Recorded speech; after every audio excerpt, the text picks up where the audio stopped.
Vamos fazer uso da palavra, queridos? Vamos ler o Salmo 77, 107. Salmo de Asaf.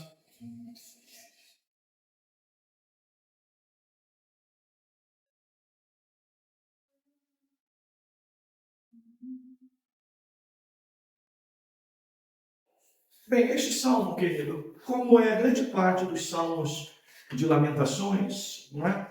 Que é um pouco este salmo aqui, eles, de alguma maneira, eles falam um pouco do íntimo, não é? Do coração do salmista e as suas necessidades mais íntimas, principalmente, né? Aquelas que nós chamamos de necessidades espirituais, necessidades psicológicas, né?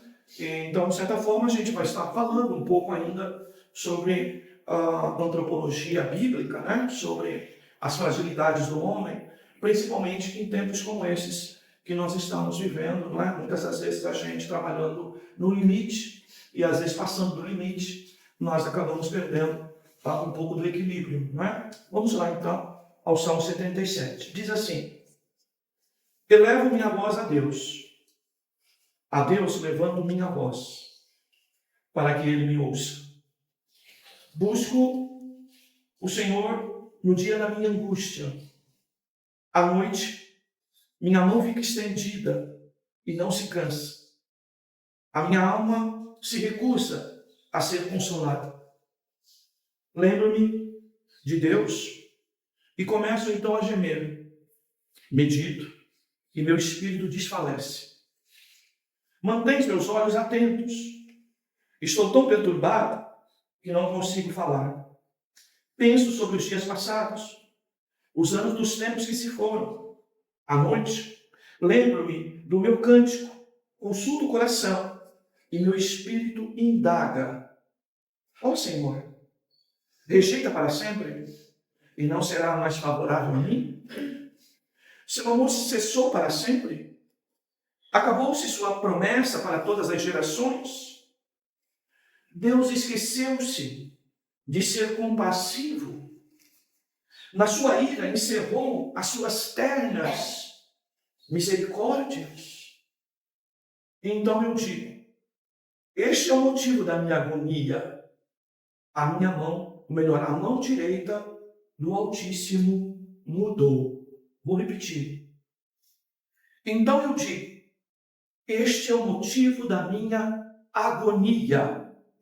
A mão direita do Altíssimo mudou. Recordarei os feitos do Senhor, sim. Eu me lembrarei das tuas maravilhas da antiguidade. Também meditarei em todas as tuas obras e ponderarei teus feitos poderosos. Ó Deus, teus atos são santos. Que Deus é tão grande como o nosso Deus. Tu és o Deus que faz maravilhas. Tens feito notória a tua força entre os povos. Com teu braço remiste teu povo, os filhos de Jacó e de José. As águas te viram, ó Deus, as águas te viram e tremeram. Os abismos também se abalaram. As nuvens derramaram chuva, houve trovões nos céus. Teus raios também atravessaram de um lado para o outro. O som do teu trovão estava no redemoinho. Os relâmpagos clarearam o mundo. A terra se abalou e tremeu. Teu caminho passou pelo mar e tuas veredas pelas grandes águas, e teu rastro não foi encontrado. Pelas mãos de Moisés e Arão, guiaste teu povo como um rebanho. Amém. Graças a Deus. Vamos meditar um pouquinho nesse salmo, querido? Bem, vocês viram que eu destaquei ali o verso 10, como coração do salmo. Ele diz, então eu digo, este é o motivo da minha agonia. A mão do Altíssimo mudou. Bem, queridos, quando o salmista exclama isso no verso 10, ele está realmente colocando seu coração, e fazendo uma análise bem interior, acreditando, não é, que Deus mudou para com ele. Tá? Historicamente, não se tem muita precisão sobre este Salmo de Asaf, a que tempo ele se refere. Mas, por conta dele usar tempo passado aqui, né, no Salmo, é possível que esse Salmo seja de Asaf ou até dos seus descendentes, né, levitas, e que preparavam cânticos, poesias para o culto, né, em Israel. E aqui ele pode estar se referindo ao tempo da Babilônia, do cativeiro babilônico, em duas situações. Primeiro, lá estando na Babilônia, toda aquela crise que o povo vivia em razão de estar longe de sua terra. E por enxergar, não é, a impossibilidade de voltar para o seu lar. Isso um. E o segundo, que é o mais provável, pelo menos eu acho que ele é um pouco mais extremo para mostrar essa realidade interior do cantor aqui, do salmista, né? Que é já a volta da Babilônia. E quando o povo volta da Babilônia, irmãos, e percebe que lá na Babilônia a esperança deles era exatamente essa, de voltar para casa, de voltar para sua terra. Mas quando eles chegam na terra, eles enxergam a situação que a terra estava.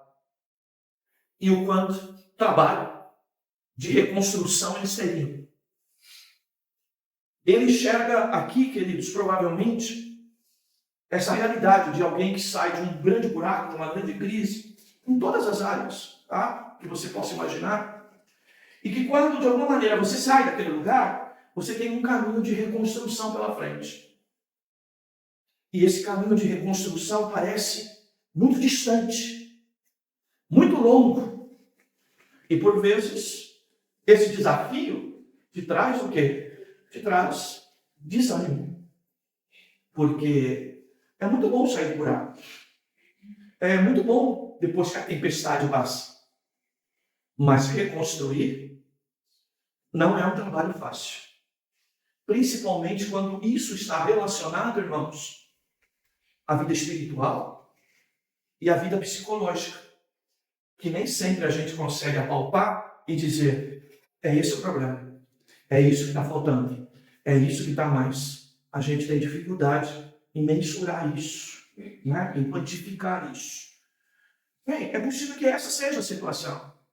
E eu gostaria que você, já que ele tem tanto interlúdio aqui, né, nesse salmo, acho que vale a pena você pensar sobre isso. Às vezes nós já saímos de um buraco, mas o caminho da reconstrução, ele é difícil. E ele, por vezes, faz a gente criar um outro buraco no percurso da reconstrução, simplesmente porque nós não temos ânimo, força e disposição. Porque, às vezes, reconstruir vai nos exigir muito mais do que o impulso de sair do buraco. Se é que vocês me entendem. Bem, vamos então ao texto, versículo por versículo. Ele começa aí, eleva minha voz a Deus levanto minha voz. Eu quero primeiro que você entenda aqui que isso é uma maneira de se dirigir a Deus. A primeira, que eu quero que você destaque, do verbo aqui levantar. Né? Elevar ou levantar a voz. Tá? Para que ele me ouça. Aqui pode ser uma oração, aqui pode ser também adoração. Busco o Senhor no dia da minha angústia. E à noite, a minha mão fica estendida e não se cansa. Vamos parar aqui? Olha só. Eu acho que é um problema da reconciliação, não sei. Eu acho que às vezes eu penso que é. A gente parece que tem até uma certa facilidade, porque alguém pensa que adorar é gritar, não é? E não é, não é? Às vezes a gente vê a postura da igreja orando, e cada um orando, numa voz, não é? Principalmente que possa ouvir, como aconteceu hoje, né? Alguém cantou mais alto, e a gente começou a recitar, a música já estava lá na frente, e a gente estava atrás, não é? Então, quem canta tem que saber ouvir. Se não sabe ouvir, é melhor não cantar, tá? É um dos princípios da música, tá? Geralmente quem desafina, não percebe até que desafina. Sabe por quê? Porque não tem ouvido, tá? Então, queridos, parece que não é um problema nosso aqui adorar a Deus, cantar e até orar, tá? É possível que quando a gente vê aqui, eu já falei até de culto, já ensinei isso aos irmãos, que nós não podemos tirar tempo de oração aqui só o ele levantando voz, que nós também temos que deixar um tempo para os irmãos orar. A oração de vocês, particular, tá? Cada um orando a sua, em voz alta, para nenhum atrapalhar o outro, tá? E nós temos que ter esse tempo aqui, a própria oração silenciosa, quando nós destacamos aqui, ela tem esse objetivo. Porque senão você ora a minha oração, e não sobra tempo para você orar a tua oração. E às vezes a minha não é a tua necessidade, eu preciso dar tempo para você fazer essa tua oração, tá, querido? E a gente precisa ser inteligente para isso, tá? Eu já ensinei isso aqui. Se os irmãos às vezes não cumprem, não é? Ou não fazem do jeito que a gente orienta, é porque às vezes, irmãos, com o mecanicismo de 30 anos, tá? É mais fácil a gente viver ele, praticar ele, do que uma orientação nova. Infelizmente, é assim, e é assim com todos nós, né? E aqui você vai ver que ele usa as duas coisas. Primeiro, a voz que se eleva a Deus. Mas segundo, tá? Ele vai dizer da mão que está estendida. A melhor tradução aqui é braço, tá? É o braço e mãos, não é? Que vão ser estendidas. Porque para a mão se estender, o braço precisa se erguer, não é? Então, queridos, ele está falando aqui exatamente nisso. Tá? Que a nossa oração, a nossa adoração é uma figura de linguagem até corporal, tá? O uso das mãos e de elevar as mãos, como muitas das vezes o louvor pede, e eu acho que isso é moda, porque a igreja evangélica brasileira, irmãos, ela começou muito a levantar as mãos em oração, realmente com o surgimento dos louvores congregacionais, nos anos 80, tá? Mas isso é bíblico, tá? Israel, grande parte dos seus cânticos, eram feitos assim também, adorando com as mãos. Talvez na teologia do Novo Testamento, né? A teologia neotestamentária, ela pouco fala isso, porque há muita cultura romana, e o romano, ele usava essa linguagem que militar usa até hoje, tá? Que é de confessar. Então, se dá uma ordem para um militar, o militar responde à ordem que foi dada, confessa aquela ordem que foi dada, exatamente para dar feedback para quem deu a ordem, que ele entendeu a ordem que foi dada. Tá, queridos? E aí, isso vem desde os romanos. Os romanos aplicavam muito isso, tá? Que é a confissão. Então, Romanos 10. Se tu com a boca confessares, coração crendo. Mas isso é linguagem bem de romano, tá? Porque nem sempre. Então, os mudos estavam no inferno. Que não pode confessar Jesus com a boca. Não é? Veja, a gente tem que ser inteligente para entender o texto, tá? Então, veja. Aí, o que o mundo faz? O gesto. Se eu tenho voz e tenho mãos e força para levantar as mãos, eu adoro a Deus e busco a Deus com o meu corpo inteiro. Tá? Eu oro de pé, eu oro de joelho, eu oro com mão levantada, eu oro com mão encolhida, mas eu oro também com o meu corpo. É uma manifestação também. E a igreja moderna tem que tomar cuidado para a gente não achar que tudo é moda, que tudo é modismo. Tá? Veja, agora, o que não pode é eu dizer para você, levante a mão, isso é obrigatório. Eu posso incentivar. O hino que está cantando está dizendo, eleva minhas mãos. Quem elevou? Entendeu? Então, as tuas mãos não adoram a Deus quando você fica lá com ela cruzada. Tá? Com ela lá parada. Tá? Então, queridos, isso tem a ver aqui com essa oração. E sabe o que ele está fazendo aqui, irmãos? Essa oração levantada dele aqui tem uma pedagogia. Sabe? E ele está falando, à noite, minha mão fica estendida e não se cansa. Qual o objetivo do salmista dizer isso? Ele está dizendo que talvez com a mão abaixada, sem um movimento do corpo, o sono o tomaria mais rapidamente. Roubaria a sua concentração e a sua disposição em adorar a Deus. Então aqui o texto está dizendo para nós, através do salmista, da sua experiência, mas um texto inspirado por Deus, que nós devemos aprender o quê? É certo no limite, como eu costumo dizer para os irmãos, né? A gente vai em umas igrejas por aí, o irmão levanta a mão, tá? E bate na nossa cabeça. Tá? O irmão levanta a voz para cantar ou para orar. Quem está cantando ou orando lá na frente, a gente não ouve. Porque o irmão canta mais alto que está lá na frente. Entendeu? Então, a gente tem que ter os nossos limites, porque estamos numa reunião coletiva. Então, tem que ter um mínimo de semi-toque, de educação, não é? Mas, queridos, eu preciso entender que meu corpo precisa adorar o Senhor. E que quando eu faço isso de alguma maneira, eu deixo ele mais ativo, mais vivo, mais acordado. tá? Para que eu não seja arrebatado daquele lugar que eu estou. Tá, irmãos? Olha, eu oro algumas vezes de joelho na própria cama, tá? E não vejo pecado nenhum nisso. Às vezes, deitado, mas eu sei até que deitado na madrugada orando, né? A posição de deitado vai facilitar o meu sono.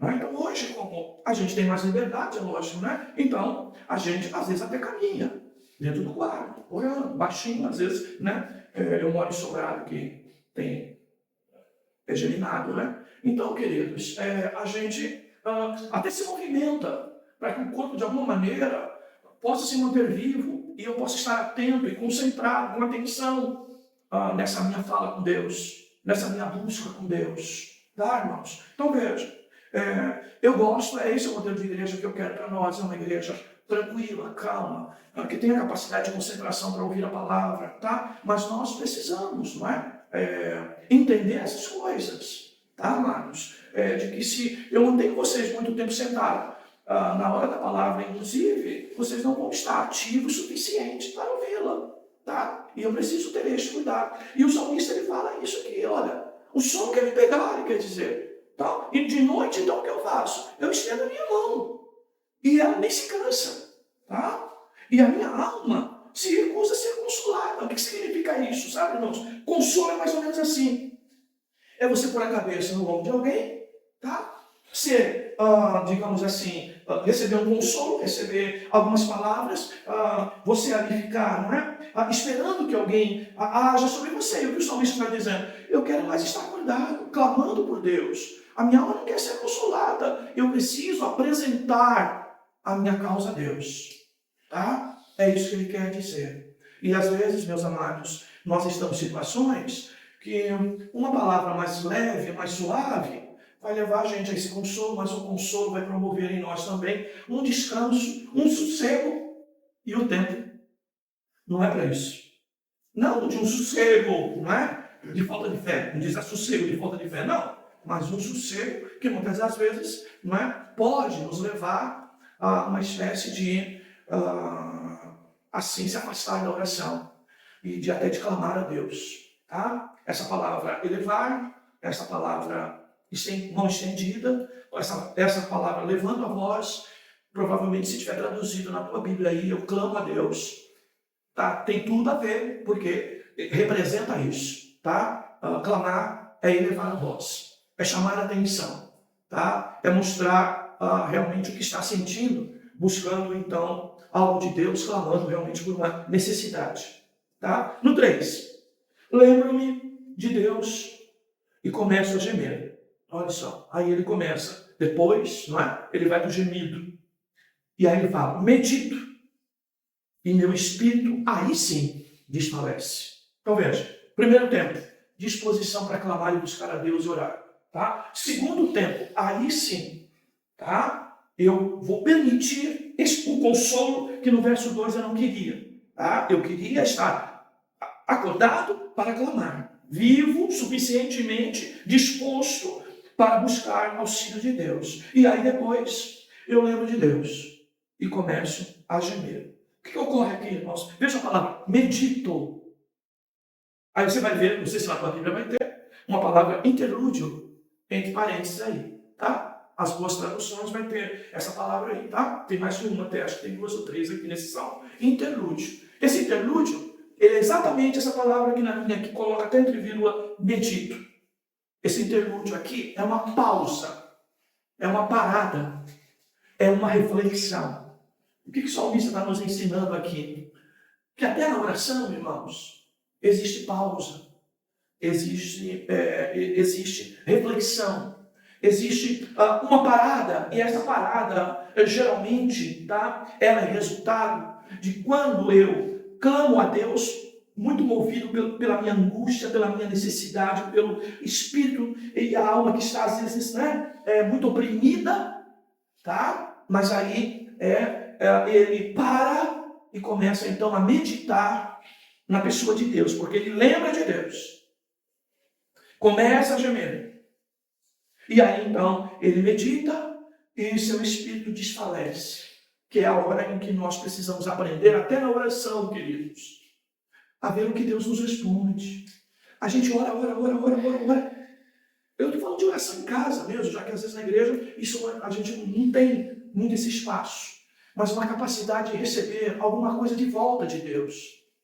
Como se eu clamei ao Senhor, mas eu preciso uma hora que eu preciso mesmo na oração aprender a ouvi-lo. E às vezes não é por voz que ele vai fazer isso, tá? Mas é por aquilo que a própria oração está produzindo em nós. Quando uma oração gostosa que nós fazemos nos leva a nos derramar depois. Sabe aquele derramamento que são as nossas lágrimas, que é o nosso gemido e que é aquela consciência que nós temos de que estamos falando com um Deus que ouve a oração, de um Deus que está perto de nós, de um Deus que está disposto a nos ouvir. Tá, irmãos? E aí eu vou começando a perceber o prazer da oração. Tá? Eu vou dizer para vocês, tá, em cultos como os nossos aqui, geralmente isso não ocorre. Tá? Porque a dinâmica do culto, às vezes, não oferece isso. Tá? Eu penso até que nós temos dificuldades, não é? a esses modelos. Mas isso nós podemos fazer, porque isso é muito particular de cada um, não é? O meu tempo de desfalecer é depois da oração. Tá? É esse sentimento de dizer assim, Senhor, eu clamei com todas as minhas forças e agora não tenho mais nenhuma, a não ser se jogar sobre teus braços, descansar nos teus braços, acreditando que tu és poderoso de me sustentar, mesmo quando eu não tenho força alguma. Tá, queridos? Bem, aí eu pergunto a você, você é crente a esse ponto? A tua oração do quarto, a tua oração particular, ela te permite isso? Você consegue desfrutar dessa presença de Deus na oração? Tá, queridos? 4. Mantenha os olhos atentos, Senhor. Eu estou tão perturbado que não consigo nem falar. Veja, ele já está pondo isso, tá, irmãos? Numa situação de contexto da sua realidade. Ele orou, ele clamou, tá? Ele fez isso, tá? Mas ele está dizendo que apesar de tudo isso, isso não é suficiente. Ele sabe que ele está perturbado a tal ponto de que até suas orações apresentam dificuldades. Tá? No tempo da angústia é exatamente assim, queridos. A gente até sabe que devemos orar, que a oração é um termômetro da vida espiritual, tá? Mas muitas das vezes, irmãos, nós temos consciência. Essa é a realidade de um crente de verdade, não é? Quando eu digo, vocês são capazes de fazer isso, como eu disse no tempo anterior. E alguém vai dizer, só ele que consegue. O coração, né, perturbado e pecador vai fazer isso. Só ele que é crente. Não, eu não consigo fazer isso que eu perguntei para vocês na maioria das vezes. Tá? É questão de consciência. Por quê, irmãos? Quem mais faz diante de Deus é aquele que tem consciência que menos faz. Tá, queridos? Aquele que mais pede perdão dos pecados é aquele que mais está se santificando. E sabe que quanto mais santificado ele está, mais necessidade ele tem dessa santidade. Porque a referência da santidade não é que eu melhorei, é o quanto é a santidade de Deus. Tá? E quanto mais próximo dela, mais vai mostrando as pequenas coisas que estão escondidas no meu coração. Tá? Então, queridos, aqui que eu falei do avião, né? Avião lá em cima, dá para estar pegando a mão. Avião aqui embaixo, não é?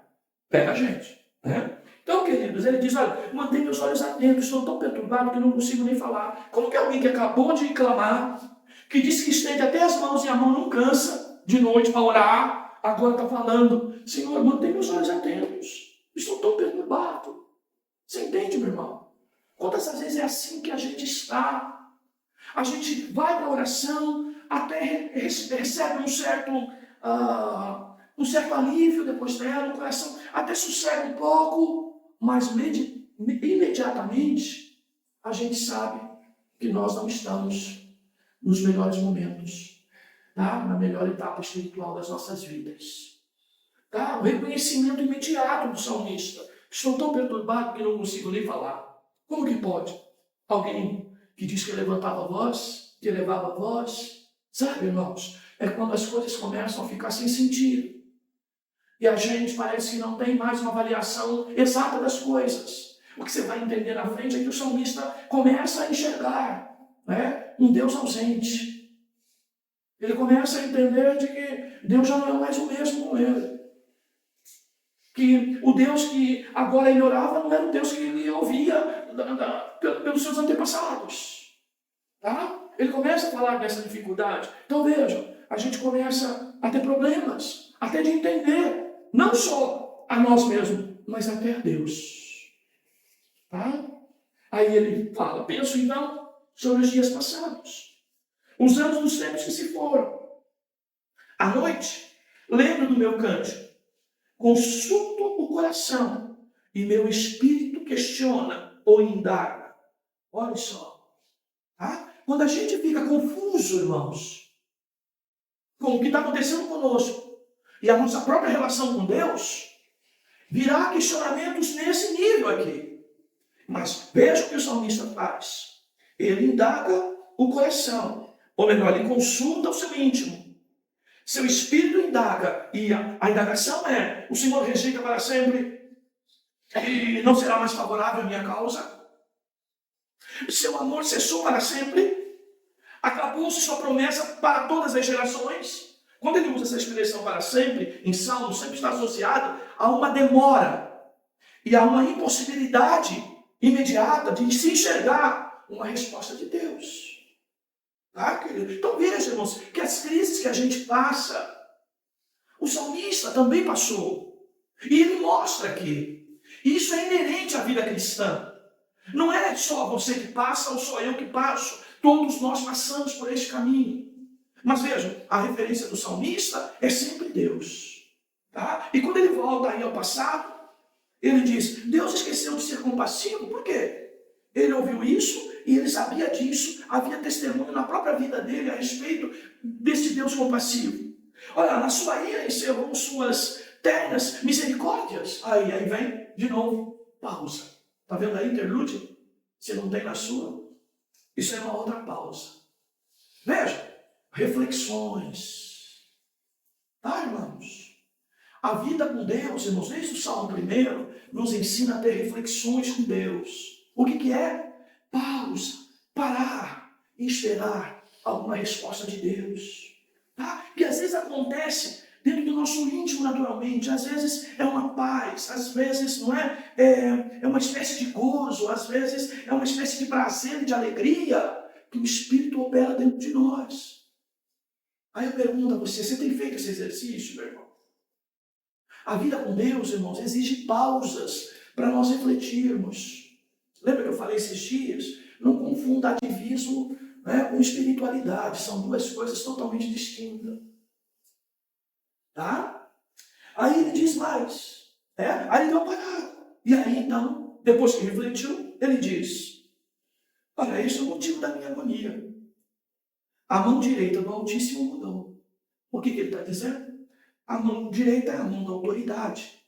É o cetro da justiça, né? É a mão que estabelece justiça, que atende à causa, que estabelece equidade, que estabelece justiça, respostas de Deus para nós. E ele diz, olha, a mão direita do Altíssimo mudou. Essa é a causa da minha agonia. E essa é uma das coisas que nós temos que refletir muito nesses dias de tribulações emocionais. Quando nós vamos, sabe, irmãos, como que saindo de um buraco, que é o cativeiro da Babilônia, e nós estamos diante de uma Jerusalém destruída e que vai exigir muito trabalho, muito esforço, muito recurso, e nem sei se eu vivo o suficiente para terminar a obra que precisa ser feita em Jerusalém. Era essa a situação que eles estavam vivendo aqui. Isso que eu quero dizer para os irmãos é assim, sabe, queridos? Quando nós passamos de um problema emocional para um problema espiritual. Eu estava angustiado, eu estava com uma série de problemas, eu passei por um estrangulamento, uma exaustão psicológica, emocional, eu me desgastei muito numa situação, a crise foi muito longa, a tribulação foi séria, mas aí no final, irmãos, tá? Quando parece que eu já cuidei de tudo isso, é perigoso de aparecer um outro problema. Qual é o problema? A causa da minha angústia é que para mim Deus mudou. Ele não me respondeu, ele não me responde, ele é ausente, ele é distante, ele é demorado. E aí eu começo a entrar num campo o quê? De duvidar da pessoa de Deus. E aí eu começo a encarar um problema espiritual sério. Tá, queridos? Sério. Que é aquela coisa do mecanicismo que eu disse para os irmãos. Eu oro, mas já nem acredito mais na resposta. Eu oro e já nem tenho mais esperança de que a crise vai passar e não vai aparecer outra. Eu oro já pensando na outra que vai aparecer. Ai, Jesus! Você entende isso, querido? Bem, eu espero que você não esteja vivendo isso, porque não é fácil, tá, irmãos? Não é fácil. É uma situação espiritual difícil, porque a gente vai caminhando, tá? Não é só questão de fé. A melhor palavra é confiança. Confiança em Deus e desconfiança de como Ele está cuidando da gente, tratando da gente. E aí vai abrindo. Se Deus está longe, eu associo a teologia o quê? O meu pecado. Qual foi o meu pecado para promover esse tipo de situação? Tá? E aí o inimigo encontra um buraco aí, tá? Para não dizer brecha, que eu não gosto muito da palavra. Tá? O inimigo encontra aí, não é? Uma possibilidade de começar a trabalhar dúvida a respeito de Deus, tá? Para você. E ele diz, olha, essa é a causa, o motivo da minha agonia é essa. Eu tenho problema? Sim, mas eu tenho clamado a Deus. Ela não passa. Isso vai ser para sempre? Ele não enxergava realmente qualquer tipo de alteração. Então veja, parece que ele está fazendo tudo certo. Ele clama com a boca, com a voz, ele clama com os braços, ele ora de madrugada, ele busca a presença de Deus, mas mesmo assim ele diz, estou perturbado, não consigo entender o que está acontecendo. Tá, queridos? Eu estou dando essas pausas para você pensar, refletir bem sobre você. Olha, irmãos, a pior coisa, irmãos, é ser crente e ter dúvida do Deus que serve.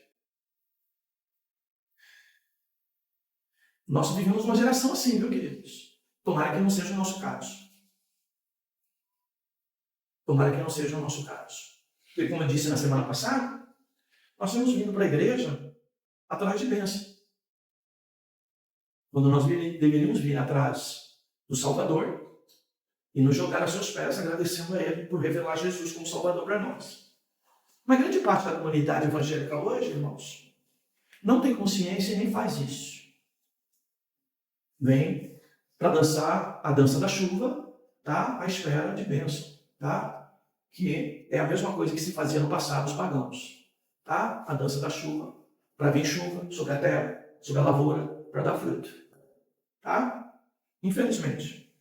Aí, no verso 11, ele quer estabelecer assim, olha, já que não tem nada hoje de imediato que mostra Deus atuando na minha vida, já que parece que Deus não está agindo, já que parece que a sua mão não está em trabalho a meu favor, o que eu vou fazer? Aí ele encontra aqui a palavra memória, a palavra recordar. Tá? Aquilo que Jeremias também fala no tempo de crise, no tempo das suas lamentações. Vou trazer à memória aquilo que me traz esperança. Tá? E o que significa trazer à memória? É recordar. Tá? E recordar o quê? Ele diz, os feitos do Senhor. Ele não está fazendo mais que nada agora.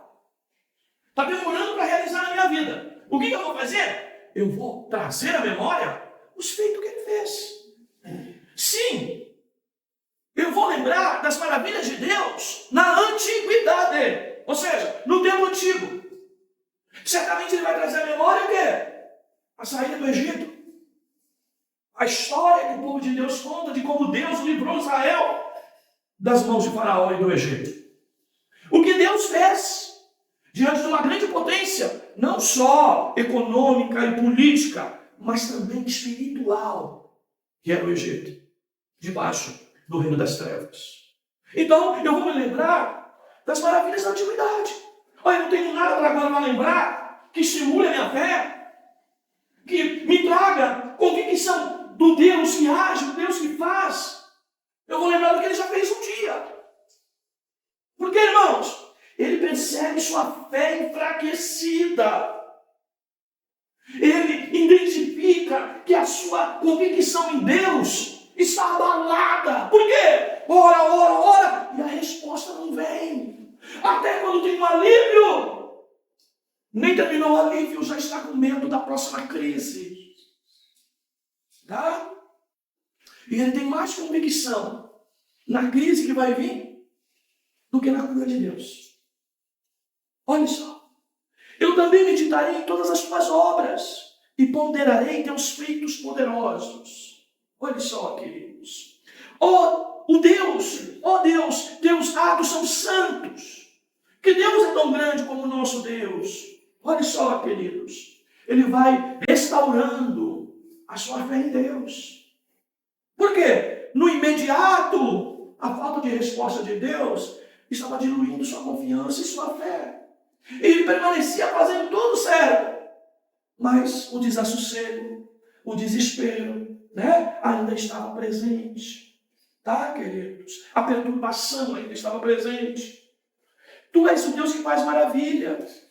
Tens feito notória a tua força entre os povos. Com teu braço, olha lá, um braço que parece que mudou agora. Remiste teu povo, os filhos de Jacó e de José. E aí, de novo ele para. Por isso, irmãos, o crente no meio do caminho, ele deve ter uma grande lembrança e convicção, sabe do que, irmãos? Do que é antigo na nossa vida? A nossa salvação. Aleluia.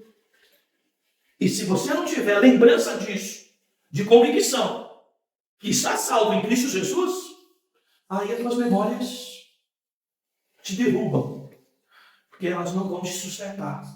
Mesmo que ele usa a palavra remir aqui, que para nós, no Novo Testamento, é a obra de Cristo no Calvário.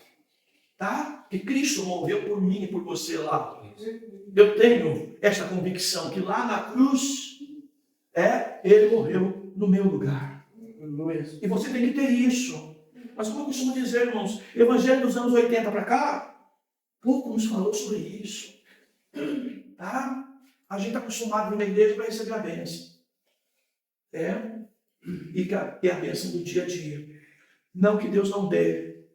Mas, querido, sem a principal, todas as outras vão mostrar para a gente que tem crise, que são passageiras. E vão, de alguma forma, depois a gente vai colocar esperança nisso. Isso vai embora. Tá? Inclusive saúde, tá, irmãos? Que é o caso de alguns irmãos aqui. Veja, os 16, olha, aí ele vai lembrando. As águas te viram, Deus. As águas te viram e tremeram. Ok? Os abismos também estavam lá. Ou seja, tá? Nada segura esse Deus.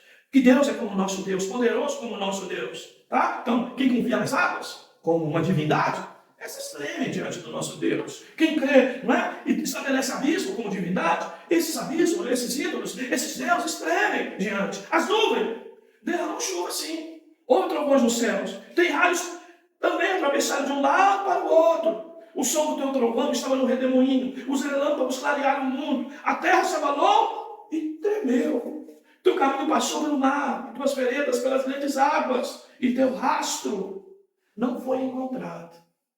Olha o que ele está falando. Tantas coisas que Deus faz e que não deixa rastro, evidências. E você precisa aprender com isso. Tem coisas que Deus faz na minha vida e na tua vida que não deixa rastro, não deixa evidência. Mas isso não significa que Ele não está fazendo, que Ele não está atuante, que Ele não está exercendo o seu poder sobre as nossas vidas e fazendo algo em nosso favor. Às vezes nós estamos em busca de rastros e evidências. Mas Deus faz. Aleluia. E eu não vejo. Tá? Você pode vir aqui à frente e dizer que Deus te deu um grande livramento. Livrar você de uma queda, de um atropelamento. Tá? Mas você não sabe tantos outros que Ele te livrou na mesma circunstância e que você nem viu. Você nem sabe o risco que passou, o risco que correu. Por quê, irmãos? A gente tem que ter consciência, querido, que a gente não domina tudo. E eu entendo os irmãos que estão passando dificuldades emocionais. Sabe por quê, irmãos? Porque parece que a gente perde o controle sobre a própria alma. A gente aprende a fechar os olhos e abrir os olhos. E entender que tem poder sobre isso. E a gente esquece de que a gente abre os olhos e fecha os olhos. Porque Deus permite isso. Porque Deus faz isso na nossa vida. Nós somos chamados para reconhecer a Deus nas menores das coisas. E às vezes a gente esquece isso. E a gente fica muito mecânico. E fica muito independente, como diz o hino. A gente acha que cresceu, sabe fazer tudo, tem resposta para tudo. Tem não, filho. Tem não. E quanto mais a gente sabe, a gente vai dizer que não sabe nada. Tá? Quem se agora em dizer que sabe muito, tadinho, sabe de nada inocente. E aí, ele diz, pelas mãos de Moisés e Arão, guiaste o teu povo como um rebanho. Sabe o que ele está falando aqui? No final, sem usar a palavra, ele está dizendo, Senhor, eu preciso ser guiado por ti. E eu quero ser tua ovelha. Em outras palavras, Senhor, seja o meu pastor. Esteja comigo. Me guia. Esteja junto a mim. Sabe, irmãos, por quê? Às vezes, sabe, irmãos, a gente fala de Deus, de Deus, de Deus, de Deus poderoso, Deus poderoso. Tudo que a gente precisa, irmãos, os salmistas aqui, muito no passado, eles falavam do pastor. Por quê, irmãos? Do cuidado amoroso do pastor para com o rebanho. Que protege, que guardava, que levava as águas tranquilas. Sabe, queridos? No Novo Testamento, sabe, irmãos, a palavra Deus é substituída pelo próprio Cristo, para que a gente entenda. No Novo Testamento, é Pai. Quantos que tem essa relação de Deus, essa relação com Deus de filho e pai, queridos?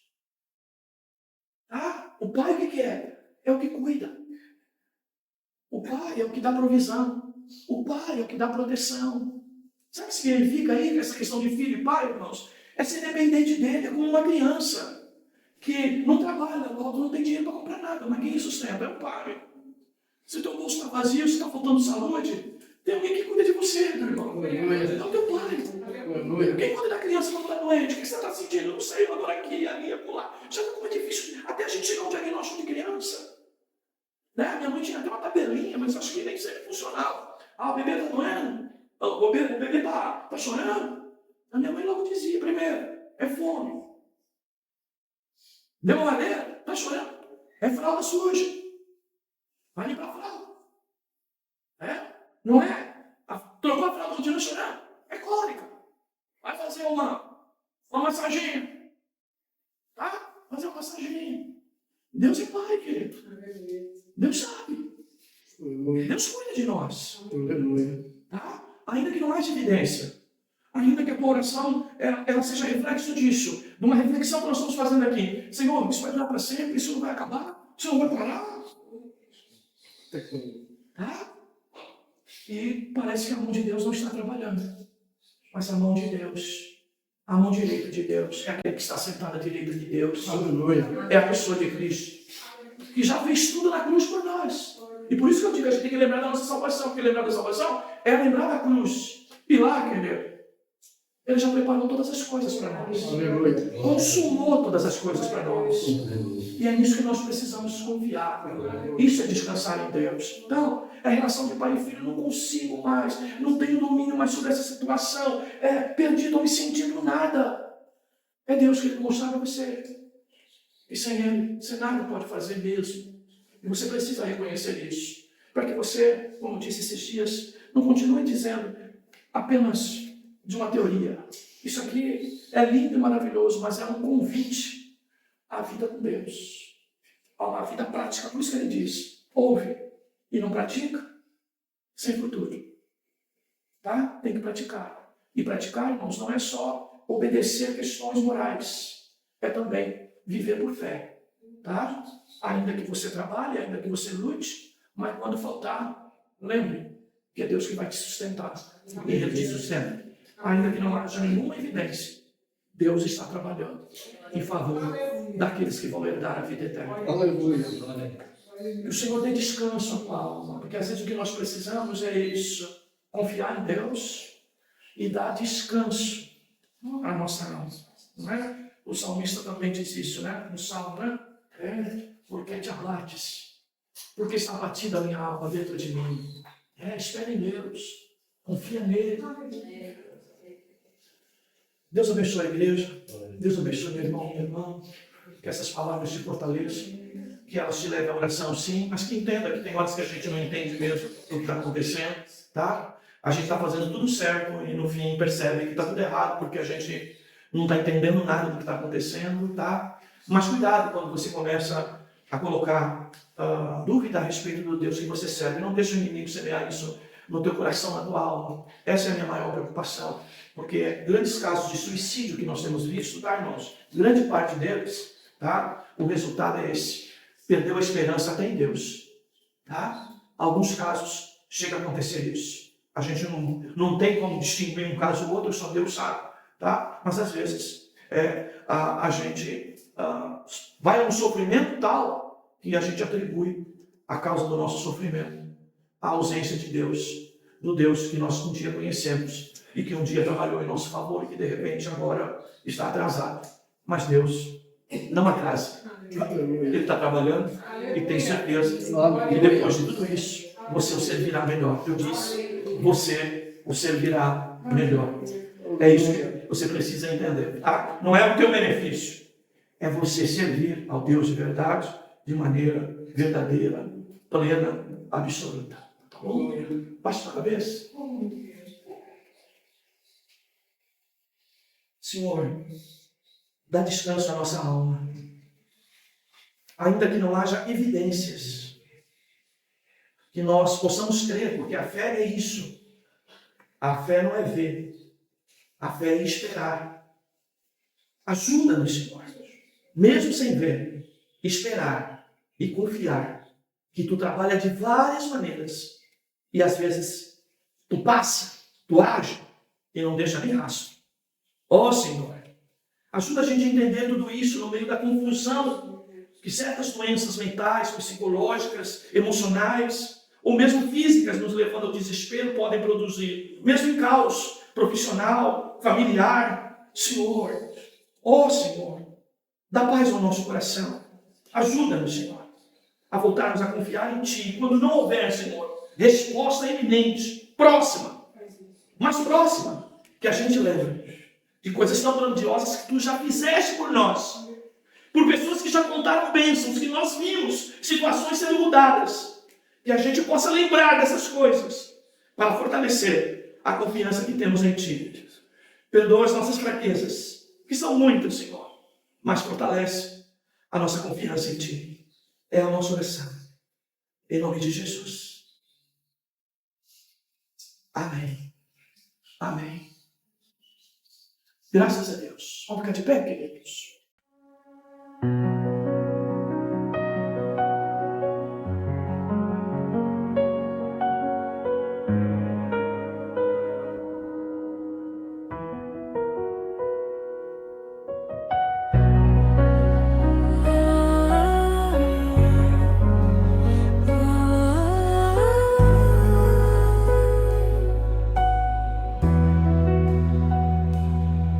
No silêncio da criação, o Teu amor se fez canção. Cada estrela, cada mar refletem Tua glória sem cessar.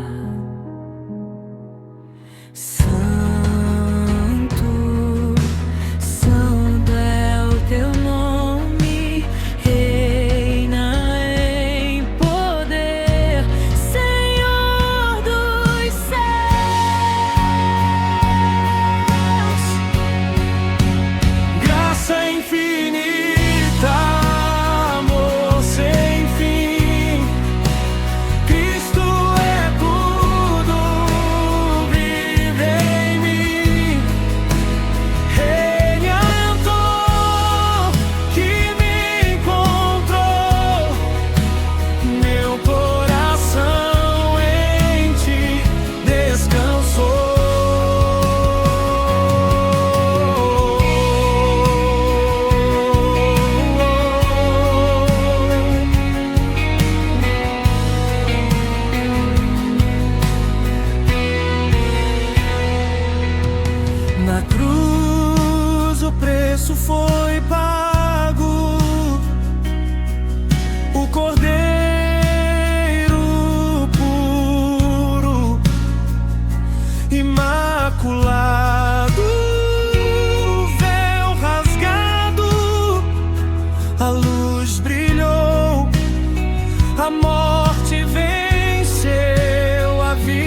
dia triste